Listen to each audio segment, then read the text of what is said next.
It's like the wrong kind of rich. It's like, I'll be rich off of chocolate. So even to this day, I still battle with that inner fat kid that's like, hey, I want to have the cake. I can eat the entire pizza. A part of me likes that challenge, but that's why the systems are there. Okay, after this, grab the piece of gum. I already have my tea made. So I sip a bit of my ginger tea. All of a sudden, my palate completely resets. And now I don't desire the same food as before. I don't desire continuing to eat. And so it's small things like that that add up that make the biggest differences.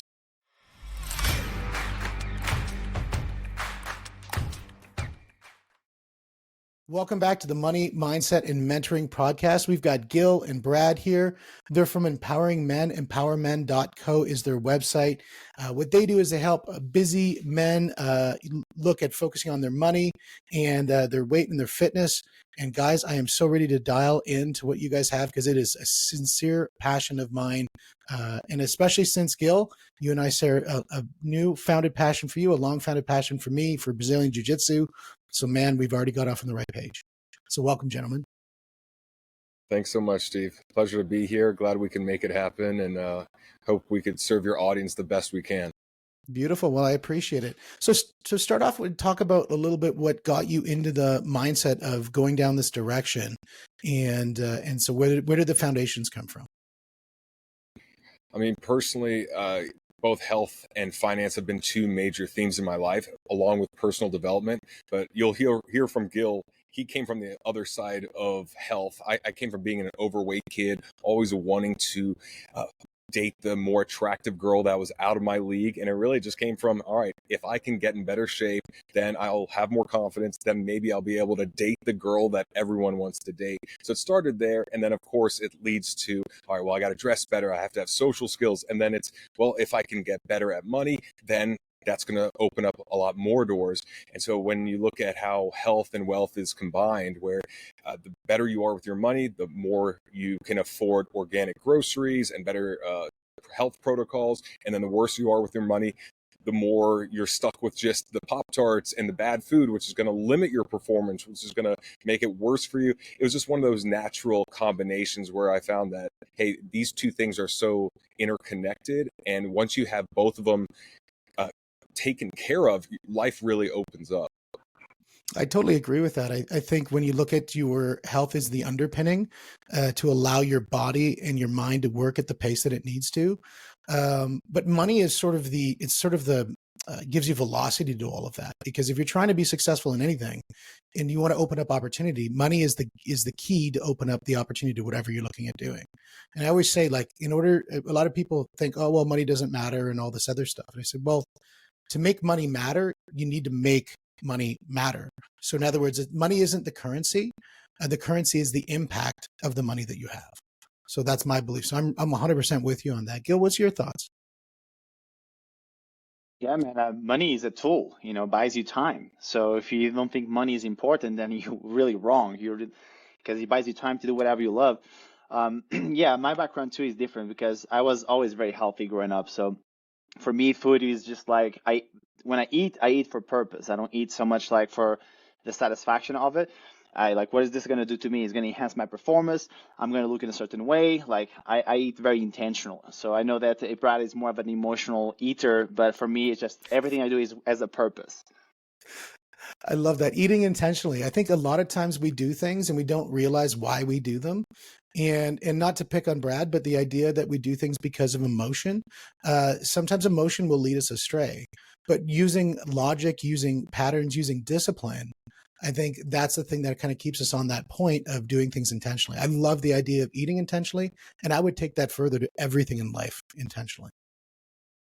What's interesting is that growing up, because I was an only child of immigrant parents who I didn't really have much of a relationship with, because they come from South Africa, that's where I was born, and then I'm thrust into American culture, and I can't really rely on them to show me the ways. And I wasn't surrounded by family. I didn't have brothers or sisters. I didn't have many friends in my neighborhood. So it was video games and it was food. They were always there for me. And it was very tough to break that because it's like saying goodbye to a good friend. But then there's a point where you go, all right, well, even if I have these tendencies and even if I love my sweet and I could eat a lot and all this, it came down to, all right, I got to put some systems in place to ensure that that's going to be stronger than my willpower or my will to keep eating. And so even just like to this day, I'll have my peppermint gum, or it's like a cinnamon gum right next to my dessert, which is just a couple chocolate squares. And the second I grab the 2 or 3 chocolate squares, I grab that one piece of gum, because I know if I don't grab that piece of gum, I'm going back for more chocolate. Chocolate's good and it's not filling, so I can eat and eat and eat. I'm not one of those people that are like, oh, just a bite, oh, it's so rich. No, I'm like, oh, it's rich, that's great, I want more of it. So that's I want to why be rich. even to this day, yeah, it's like the wrong kind of rich. It's like, I'll be rich off of chocolate. So even to this day, I still battle with that inner fat kid that's like, hey, I want to have the cake, I can eat the entire pizza. A part of me likes that challenge, but that's why the systems are there. Okay, after this, grab the piece of gum. I already have my tea made. So I sip a bit of my ginger tea. All of a sudden, my palate completely resets. And now I don't desire the same food as before. I don't desire continuing to eat. And so it's small things like that that add up that make the biggest differences. I love that idea of the tea. I've never actually thought about that before. And that's a beautiful way of saying you're gonna go in a pattern, but then you're gonna put a pattern interrupt. And that pattern interrupt was that tea to sort of break that palate to say, no, now we're cleansed off to the next. And by doing that, you've now moved on to the next thing. So you're not going to double down on those brownies or whatever else you're having, because you've now moved on to the next palate. And I think that in a lot of things that we're doing in life, that idea of having that break, whether it's in social media messaging, we use that all the time as a marketing strategy, or whether it's just in how we're handling our day and handling the big things in our day, by programming in those specific breaks. I think that's really insightful. That's very interesting. I love it. And I mean, I appreciate it, Steve. And for me, it's just like, if you've ever brushed your teeth and then being like, oh, I don't feel like it anymore. It's more just, I don't even feel like it. It's not like, oh, here's this crazy strategy. It's more just, that would be gross. I brushed my teeth. I already flossed, right? I can't have the Cheetos anymore. Too bad. I already washed my hands. I can't have the Cheetos because then, I don't want to get my hands dirty again.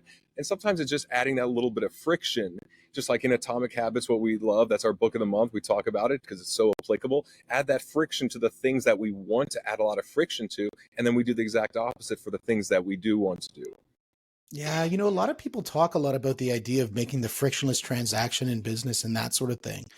And I think what you're saying there is, we always focus on the things that we want to go towards, but then also putting a pattern of distraction or friction to those things that we want to get away from. And I think that is a very impactful message to me. Yeah, some people, we all creatures of habit, right? Like we just have to create the habits and systems that work for us. It's funny because when me and Brad talk, we are like kind of very different when it comes to the thinking. Like for me, I don't dwell with food because like my goals are this direction. The foods I want to eat are this direction. So I don't think about it and I just do what I have to do. So for me, that comes easy because if it doesn't align with my goals, then I don't think about it. It's the same like going to the gym. Like, I don't feel like, most of the times I don't feel like going to the gym, but I just go because I treat it like a job. It's just part of my well-being. So therefore I don't dwell and I just do it. And actually, if I'm going to the gym and I feel like I don't really want to be here, at the moment I say that, then okay, today's going to be the best workout I ever done in my life, because I just can allow my mind to take charge. So that's kind of my thinking. Yeah. So when you look at those two things that you said, which are really interesting, the first thing you talked about is, something that I kind of have a lot of discussions around is, if anybody's ever having a challenge in life, I break it down to 3 principles. First principle is attitude.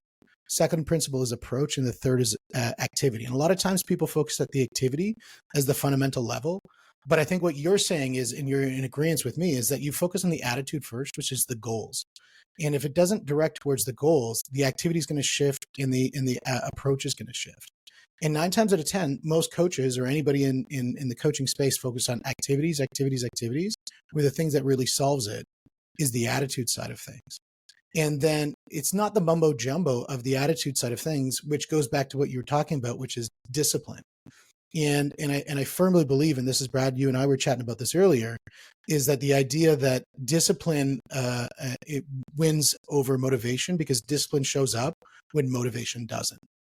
And that goes to the nice little, you had the relay race discussion there, Brad. So I want you to kind of flush that one out because I thought that was absolutely brilliant. Well, you brought to my awareness, Steve, that there are 4 runners in a relay race. I'm going to have to think of a 4th, but I think of it as a 3-person relay race where it's the beginning of the year, it's middle of January. So this is the time that a lot of people actually fall off the horse with their New Year's resolutions. And the reason why is because they relied on motivation, right? Beginning of the year, new year, new me. It's 2024 is my year. Like those Instagram memes you see up. 2022 was practice. 2023 was a warm up. 2024 is the year. It's like, no, it doesn't matter. You could use January 1st as a little psychological boost, sure, because you see other people attacking their goals, and now the environment is a bit more supportive of healthier patterns. But motivation just gets you out the door. So to me, it's the first runner of the relay race. You're sprinting, you're excited, right? New year, new me. This is the year I'm going to lose the weight. I'm going to get out of debt. I'm going to land the new job. I'm going to launch the podcast. I'm going to start the business. And then all of a sudden, because that relay runner gets tired and all of a sudden the novelty's worn off, it needs to pass the baton on to the next runner. And to me, that is the systems and habits. So the motivation is great up until the point where the habits can take over. And once the habits take over and the systems are there, then it doesn't matter if you feel like it or not, because you get out of bed and then all of a sudden your workout clothes are right there on the end of the bed because you put it there the night before. You put your shoes on, you have the little bit of coffee that's waiting for you already, you sip it and you don't think about it. And then there's a point where it's ingrained in you to do these things so long, like let's say it's running, that a coworker of yours goes up to you and says, "Hey, do you consider yourself a runner?" And while in the past you would have said, "No, of course not," now you actually say, "Yeah, actually, I'm a runner. I've run for the last 60 days, 90 days straight.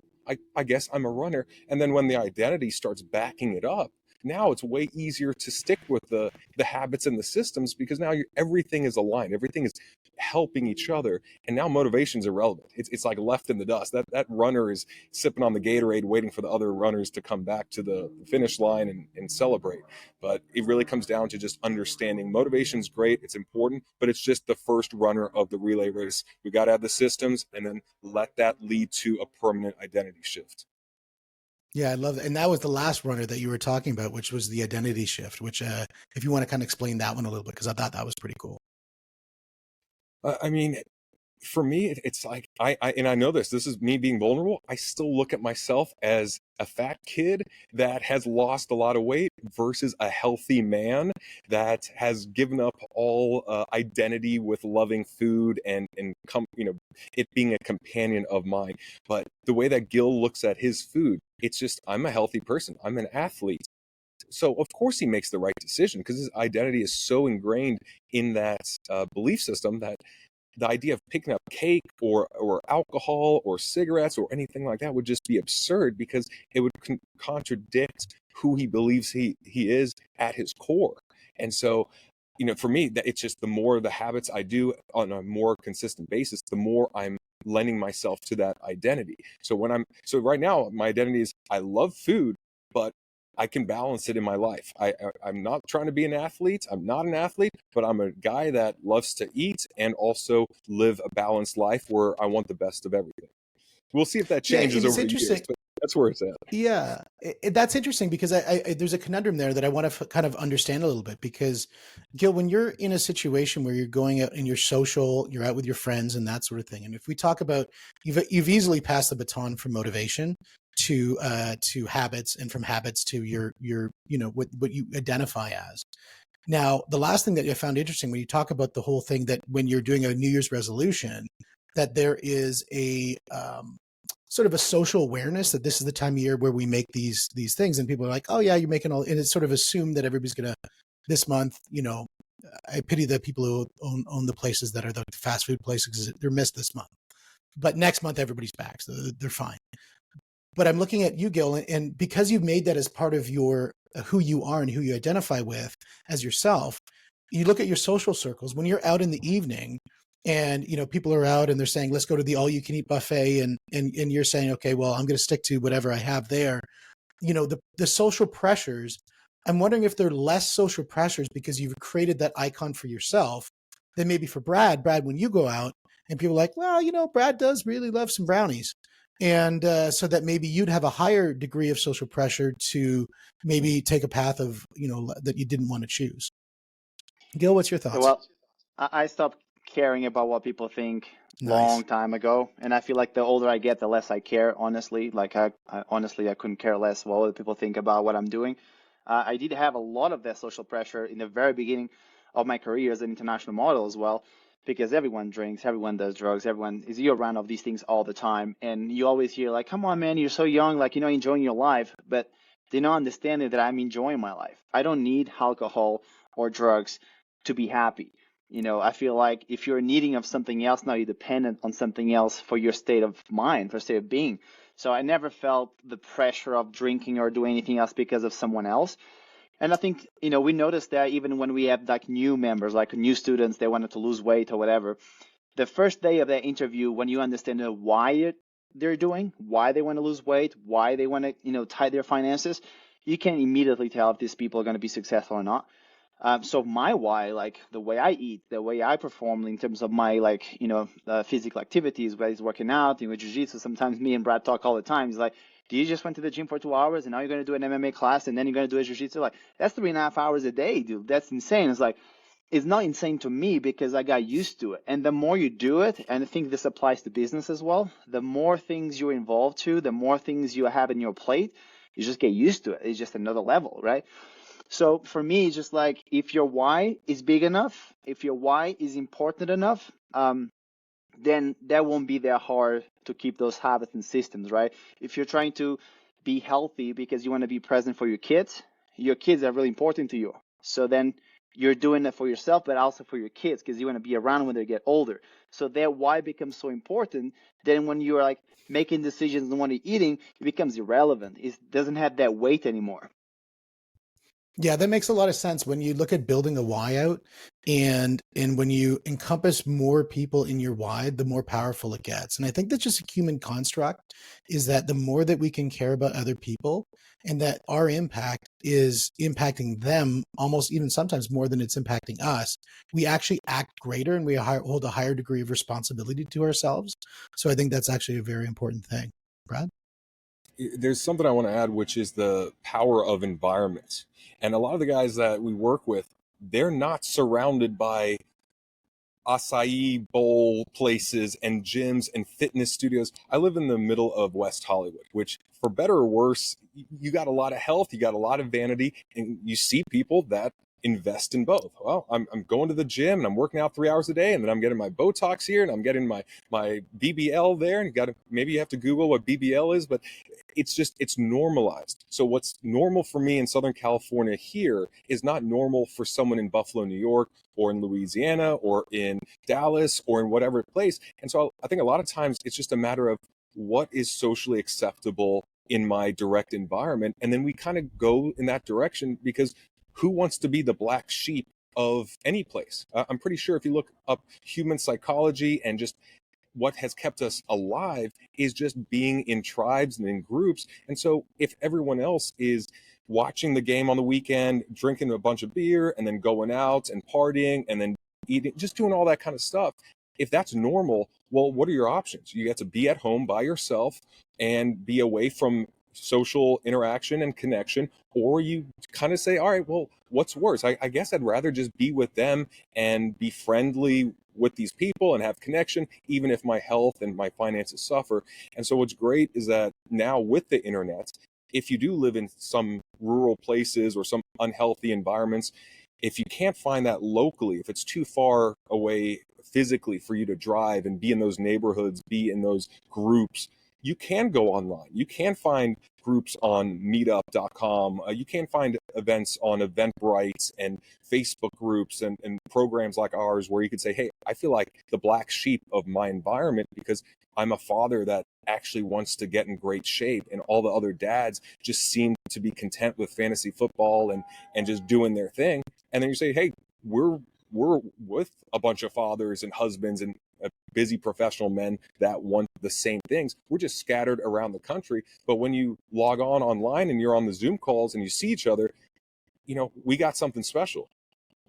Yeah, absolutely. And I think a lot of the times to enable to get even to the step further, there's a guy, gosh, I forget his name, but he says, "Show me your 5, and I'll show you your future." And that to me, I think, is extremely important, because if you surround yourself with people that are greater than you find yourself doing greater things. And so, as much as we like to say that we don't want to be impacted by our surroundings, I think that if we allow ourselves to say, let's control what our surroundings are and choose the surroundings that we want to be impacted by, then we're going to have a greater outcome again, rather than just looking internal to ourselves and say that, that is going to be the only source of inspiration for us. So by growing yourselves, and I think that's what you do for your community, is be that external source for them, so that they can reach out and say, no, I've now got somebody in my circle that thinks differently, that can pull me out of the space that I'm in. That goes hand in hand with accountability too, because it's just, if you provide an environment that has a higher standard than what you're used to, that's accountability indirectly. It's saying, hey, you either rise to this level or we can't work together. We can't be friends. This is the standard. This is where the bar is set right now. And whether we mention it or not, when you see how we behave, how we lead, how we operate, if that doesn't work for you, it's just not a good fit. And it'll feel awkward if it's trying to happen and it's not supposed to. So, we focus on accountability, connection, and environment just because we know the knowledge is out there. Whether you want to get out of debt, whether you want to lose weight, people got out of debt and lost weight in the 80s and early 90s.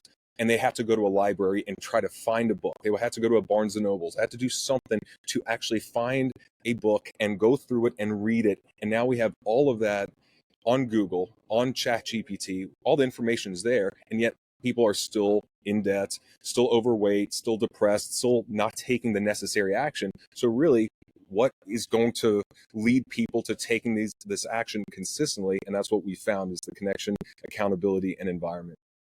Yeah, and I think you actually hit two things that I'm going to put in two categories that I think are really interesting. There's a school in the States that teaches in this mechanism, and they teach there. I think it's the future of education. What they're doing is all of the fundamentals of teaching is being done by AI. So, they'll have a classroom of, say, 100 kids. And the great thing about AI is it can move at the pace that whatever the student is, individually, as a one-to-one relationship. And then what the teachers do is they don't become teachers anymore, is they become coaches. And so, because we learn from two different things, we learn from actually the knowledge transfer, but then we also learn from the connection. And I think a coach gives to those two things. You have a connection with the individual. Look, you're not going to learn from somebody that you're not connected to. It's just not going to happen. If they can't relate, you can't feel that there's some sort of, and it can be something through a book. It can be something you can get connection through, whatever maybe their story is or anything like that. Maybe that's what you connect to, or them as a person. And I think that idea of you being there as part of that community as a person, you could underpin transfer of data using whatever mechanisms that's the most efficient. But by providing that connection, that gives that next level of being able to exceed at learning and growing.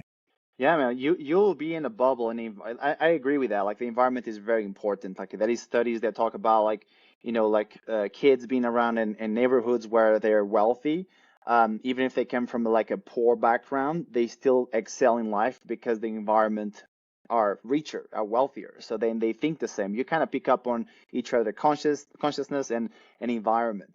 But you're going to be in a bubble regardless. If you watch the news every day, and if your friends go out drinking every day, that's your environment. That's what you're going to be. You're going to become a product of your environment. So if that's the case, you can create your own bubble. Like Brad was saying, like, you can be a part of a community, a tribe, or whatever. You are whatever you feed your mind to. So, and that's kind of what we rely to, because we know that the information is out there. You can have all the information in the world, but what really that works is that accountability, that person that you're going to report to. And also for social pressure, right? If you're in a group of 20 people, and last week you said you're going to be running 3 or 4 miles every morning, and then you show up the next Monday accountability call and you say, I didn't do it, everyone's going to be looking at you like, yeah, don't complain if you don't see your results, because you're not doing what you're supposed to. So that social pressure, that person to report to, the accountability aspect, that's really what giving people results.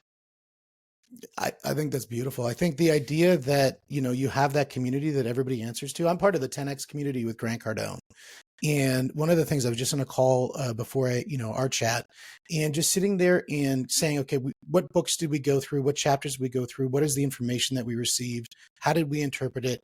And every person has to answer specifics around that.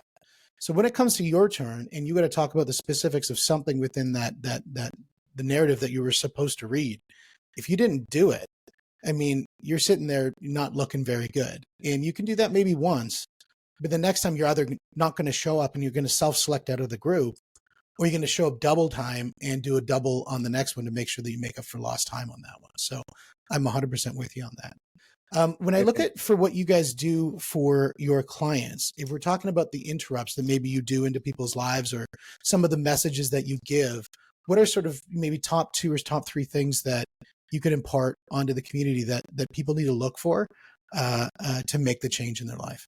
I mean, we've had some guys lose a lot of weight very quickly. And I think it's because they were just doing things so wrong before. It just wasn't it was a lack of care. It was just, I'm going with the motions. I'm not intentional at all. There was zero intention with food, with time, with drinking, with anything. And then just saying, okay, I'm going to be intentional from now on. I'm going to be more aware of what I'm eating. I'm going to be more aware of what calories. Same with spending. I think that's the cool thing, is that if you get better with your health, you can get a lot better with your finances. If you get a lot better with your finances, you're going to get a lot better with your health, because you apply the same thing to lose 100 pounds as you do to get out of $100,000 in debt. Okay, let's bring awareness to your spending. Let's just bring awareness when you spend. Write it down. Where do you check for it? When's the last time you looked over your credit card statement? When you eat food, let's look at the calories. Let's just write all this stuff down. And then once they're aware of it, they're like, oh my God, I thought I was having 2,000 calories a day, da, da, da. And then I learned there's a lot of calories in a tablespoon of olive oil. I'm like, yeah, olive oil is healthy when you're not drinking it by the gallon. So just that understanding of, all right, become aware of it, and now we can take the right directions. But I think it could be very frustrating when you try to take these actions without understanding the dynamics of what your life is actually like and the actions you're taking. And you get frustrated thinking, I'm sacrificing all this and nothing's happening. But when you really get a clear picture, I think that's just a good starting point, because then you could really see, all right, you are busy, but you got an hour right here every Tuesday and Thursday. You got 15 minutes. You have an hour and a half drive to work every single day that you're listening to talk radio or music instead of putting in the right information. Like, these are golden opportunities. So I think a lot of people, they need that that external source, that person on the outside, to really look at their situation and say, hey, you think you don't have options, but you actually have some really great opportunities to at least get the ball rolling. Yeah, I love that as a topic. I think, to summarize, it's success requires attention, right? And so whatever you want to be successful at, you actually have to pay attention to it. The more attention you pay to it, the more successful you'll be at. I mean, if you're trying to solve a problem with money and you never look and try to balance reconcile your bank statements, I mean, there's going to be a problem with that, because it's going to be run away on your expenses. One of the things, it's a little hack that I talk to people about expenses, and this is something we talk in our space. Just as a side note, I always think that when it's an expense problem, instead of looking to the problem that you have, look to find bigger problems. So in other words, if I have $100,000 in debt and I want to get rid of that, why don't I try to figure out how I can solve $1 million debt problem? That $100,000 debt problem is going to go away real fast. So by marginalizing the problem that I have, by looking to bigger problems that I might find, I mean, if I used to have $750,000 in debt, in government debt, back in 2014. My business had shut down. It was a terrible year for me. We just had our second child. We went through absolute horrible times. And I could either succumb to the pressures of that, or I could say, well, what am I going to do about it? Well, to make, $750,000 look small, if I made 10 million, well, 750 is pretty small then, right? So why don't I just go make 10 million then? So then I just amped up my goals of saying I need to hit higher as an elevation of my targets. And now all of a sudden my problem seems very small. One thing I'll add, it's crazy how that might be mind-blowing to a lot of people, and yet there's a group of people out there, the 5%, the 2%, that's just all they know. Like they're just in that world where, of course, they don't use $100, $1,000, $2,000, $10,000. It's literally just, 100K or a million or 10 million in terms of measurements. And honestly, living in LA, that's one thing I noticed when I moved from Hollywood, which was in my mind the other side of the railroad tracks, to West Hollywood. Is the conversation was, I don't know how I'm going to afford rent. You overhear that, to we need to raise another 3.4 million or the deal's off. And then you're just like, oh, wow, okay. So both of them have a little bit of a challenge, but one challenge is worth, 300,000 more than the other, or 30,000 more than the other challenge. Yeah, that's right. Just look for the bigger problems. Yeah. Yeah, and sometimes one of the things is just to believe you can. Because he's someone out there is listening to you saying like, yeah, I mean, I had $750,000 in debt. Maybe I should just go make 10 million. Like, yeah, right, right. People are like, yeah, how are you going to do that, right? And for people, it's just to believe they can. And again, that's why a mentor really helps, because someone that been there, whether it's losing weight or being fit, you just follow those habits, right? If you want someone that's really fit, you just look at what they do daily, right? Like what time you get up, what you eat, what kind of activities you do, what kind of foods are you eating, all that stuff, right? And even when we're talking to these guys, it feels sometimes like almost an intervention, right? Like Brad was saying, oh, I don't have enough time. Well, let me see your schedule. That's why this is such a beautiful thing, because it's so personalized, it's so personal to you, right? It's not like we have a system for everybody the same. We go in people's lives, okay, what time you get up, what time you spend time with your family, when you get out of work, and based on your schedule, we find times that you can be learning, new material, that is atomic habits, to understand how habits forming works and how can you improve your life that way. Then there's the nutrition part, and people are like, yeah, I'm eating this. This is not that bad. I was like, can you read the ingredients?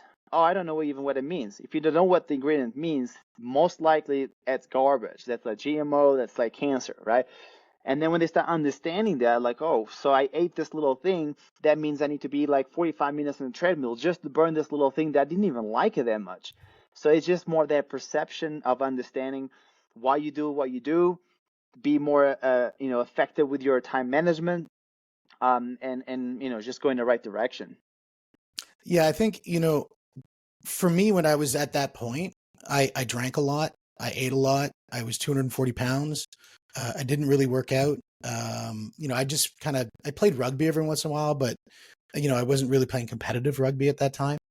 And my biggest pivot was I went into a gym, Mass Academy, which is in Cambridge, amazing gym. And it does Muay Thai, Brazilian Jiu-Jitsu, and MMA. I can't even remember that sort of inception point of saying, why did I make that choice? But as soon as I made that choice, I immediately started getting my health on track, which was my eating. I immediately started, I work out still. I blew my ACL, so I'm on a little bit of a hiatus for a little bit, but about 20 hours a week is what I work out. And people go, you're insane for working 20 hours a week. I'm like, I think I don't work out enough. And because I'd like to just do more. If I could work out all day 24/7, I would. My biggest problem is not working out, it's recovery. I don't give time for that. But what it did is it got me in a path of habits. So that goes back to the relay, is I had the motivation that I need to make a change because of that would happen in my business life, but that promoted a change in my physical life. And then my physical life then fed back into my business life because I was able to get rid of all of those problems, buy lots of real estate. We now own, multiple companies, and life is in a way different paradigm than what it was before. And so, but it all because of the ecosystem of health and building wealth through having really good habits. And people always say, what was the secret? I'm like, discipline. That's all it really was. It just broke down to discipline. When you're sleeping, I'm working. When you're out partying, I'm working. When you're just hanging out watching TV, guess what? I'm working. Right. I still spend time with my kids. We go on lots of vacations and that sort of thing, but it's all, to summarize what you said before there, Gil, it's all intentional. Everything that I do is strictly intentional around the activity that I'm doing. And I like that you mentioned the Brazilian Jiu-Jitsu, right? Because that one thing that really, and I recommend it to everybody, but the reason I really fall in love with it, it's because probably like one of the few martial arts really that you're going to fail every day. And you have to be okay with that. You're starting, you're going to get your ass whooped multiple times every day. And if you're a person that doesn't deal well with rejection or failure, or like, they have to overcome every day, like, oh, this is not for me, this is too hard. And that's why I liked it, because because it's hard. That's why I like it, because you have to be mentally strong to knowing that oh man, I'm going to train for 2 hours. I'm going to get my ass beat for 2 hours. And it's very like ego crushing. If you have one, you're crushed, because you're gonna like, hey, I'm new at this and I'm gonna roll with this girl, and she's like 115 pounds and she's gonna whoop me. How is it even possible? I'm 180 pounds. Like, how is this even possible, right? So, it's, I like that fight. I like that. You have to go every day, you have to work hard, you have to overcome, and be okay with failure, because that's business, right? Like, you're not gonna succeed right off the bat, right? It might take a month, a year, 10 years. So you have to have that perseverance to keep going. Well, I'm at the 10-year mark, and I can say there's still another 10 years to go. So, and I started when I was 38. So I didn't start jiu-jitsu when I was younger. And you're absolutely right, is that it is very humbling. I'll train and then I'll go into some gym, and I can do the humbling sometimes, and sometimes I'm the one getting humbled. What Brad and I were talking about earlier was the idea that what Brazilian jiu-jitsu does, and a lot of the martial arts will do, where you have that high impact contact in the sport, is it helps you make a decision under stress.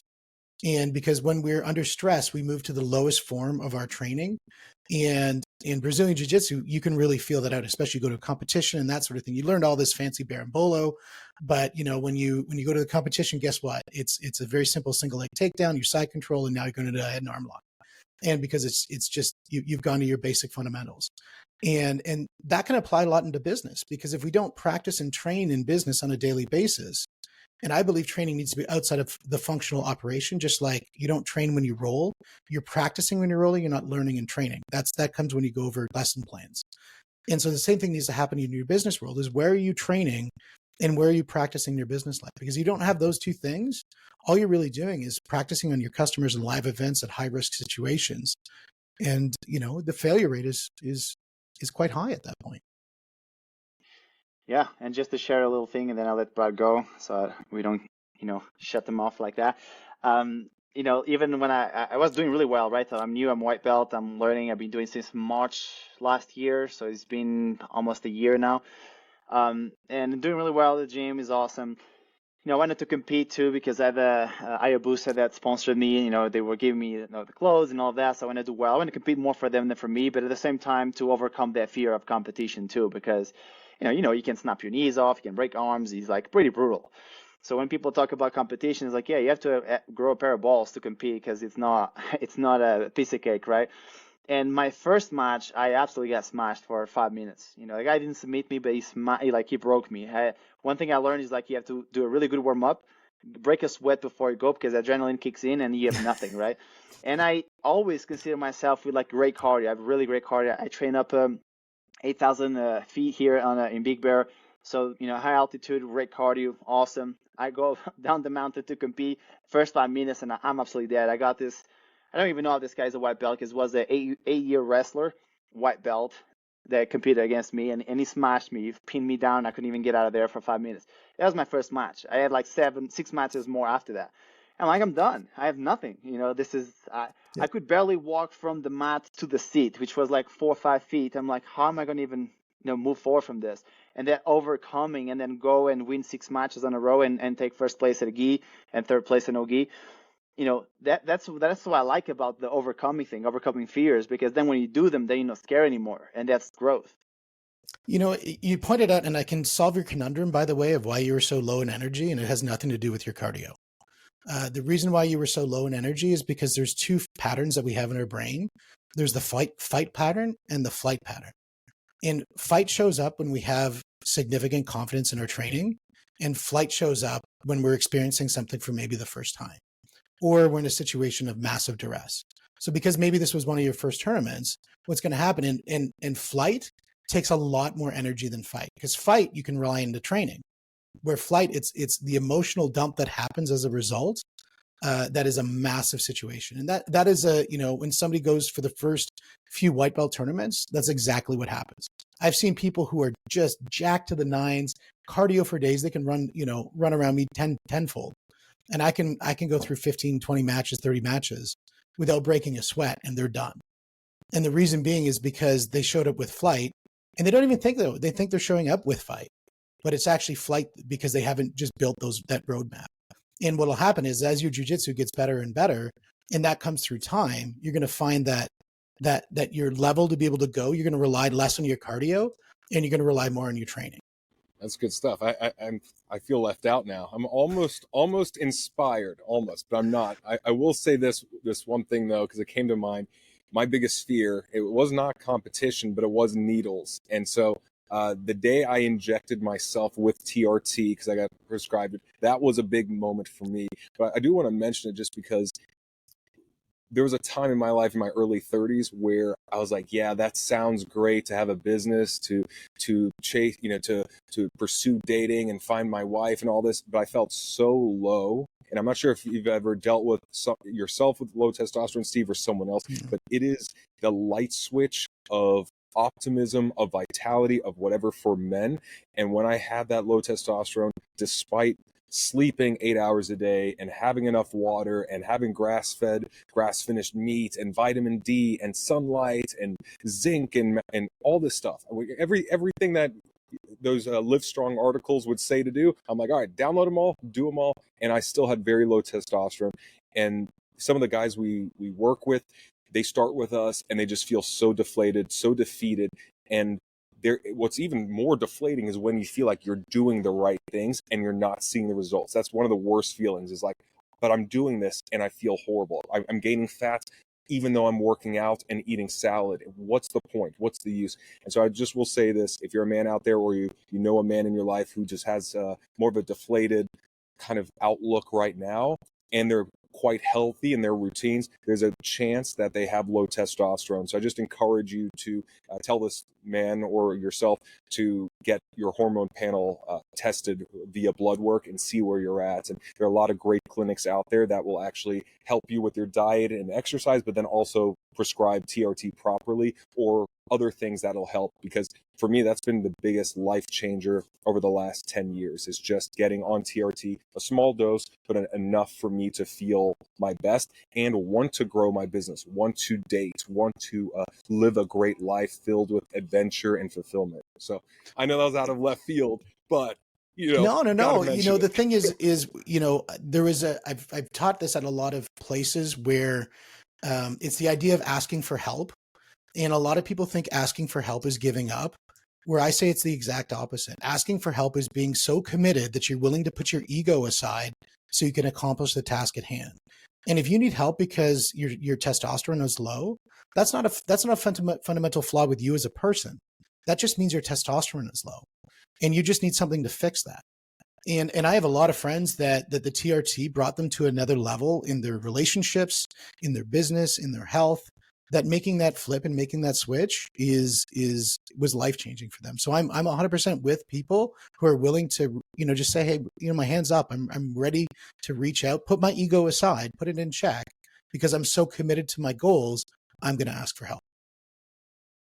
And I want to say that Grant Cardone, I know you're part of his program. I believe he has 10X Health, or he has his own company that's dedicated to optimizing your health. And a lot of it is based on hormones. And when you learn about how much that controls our, not just sexual health, not just physical health, but our mental and emotional health. And you combine that with a lot of male loneliness, you combine that with what a lot of men are going through right now, you see that, wow, okay, get the testosterone up, get around guys that are healthy, that are driven, and your life will change and you'll feel fulfilled. You'll want to tackle these bigger challenges. And, it goes hand in hand, but just wanted to mention that. Yeah, no, I love that. I love that that topic for sure. As we start wrapping up, Gil, what I want to do is have you share how can people reach out to you guys and make the next steps in their money and make this next step in their health. Yes, Steve, thanks so much for having us here. This has been awesome. You can reach out to empowerman.co. You can find our Instagram as well in our landing page. My Instagram is 1010 Gil Soares, GILSOARES. I don't know Brad's Instagram, I'll let him say it, but that's basically where you can find us, is our social media, and that's it. So that's Empower Men. So EMPOWER men.co. And then your Instagram, we can find it on there too, I would imagine, right? Yes, Beautiful. it's 10 Gil Soares. Beautiful. Well, gentlemen, it's been an absolute pleasure chatting with you guys. The content is near and dear to my heart because I know the changes that you guys promote have made massive impact in my life, and I'm committed to sharing that message. So anything I can do to help share your message, I will definitely do that. I appreciate you guys. Thank you so much, Steve. This was great. Awesome. Thanks, Dave. Thank you. And with that, guys, thank you very much for tuning into the Money, Mindset, and Mentoring podcast. We'll see you on the next episode next week. We'll talk to you soon.